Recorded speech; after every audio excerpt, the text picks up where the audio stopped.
Hello बच्चों, तो आज हम लोग बात करने वाले हैं प्रश्नावली 2.1 का क्वेश्चन नंबर 5।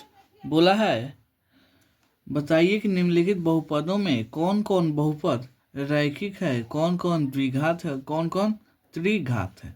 तो आपको पहले समझना पड़ेगा रैखिक का मतलब क्या होता है, द्विघात का मतलब क्या होता है और त्रिघात का मतलब क्या होता है। तो देखिएगा क्या जी, रैखिक बहुपद,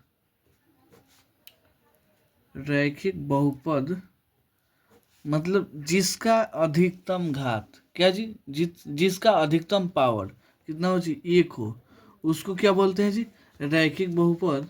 और द्विघात क्या जी, द्विघात बहुपद यानी जिसका अधिकतम पावर कितना हो जी, दो।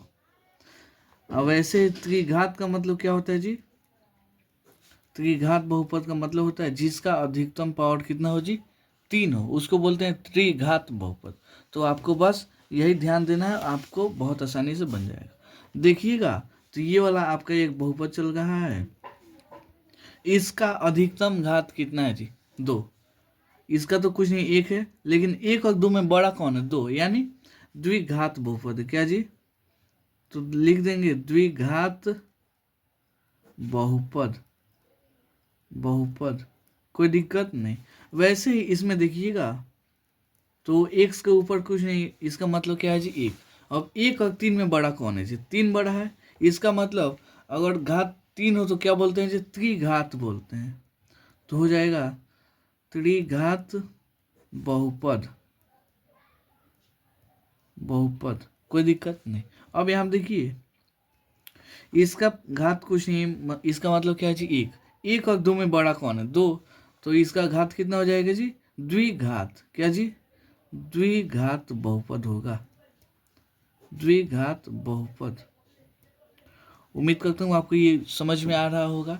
इसमें देखिएगा तो कुछ नहीं, इसका मतलब एक, इसका कोई घात नहीं क्योंकि ये क्या है जी, संख्या है, अचर पद है, ठीक है।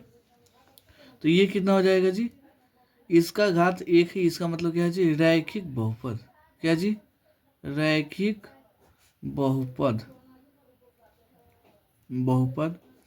और यहाँ पर भी देखिएगा तो इसका घात कितना है जी, एक, कुछ नहीं है, इसका मतलब क्या है जी, एक। तो ये भी हो जाएगा रैखिक बहुपद, रैखिक बहुपद, बहुपद। अब आते हैं इसमें, इसका घात कितना है जी, घात यानी पावर कितना है, दो। इसका मतलब क्या है जी, द्विघात बहुपद। क्या जी, द्विघात बहुपद, ठीक है। इसका घात कितना है जी, यहाँ पे तीन है, इसका मतलब क्या है, त्रिघात बहुपद है, त्रिघात बहुपद,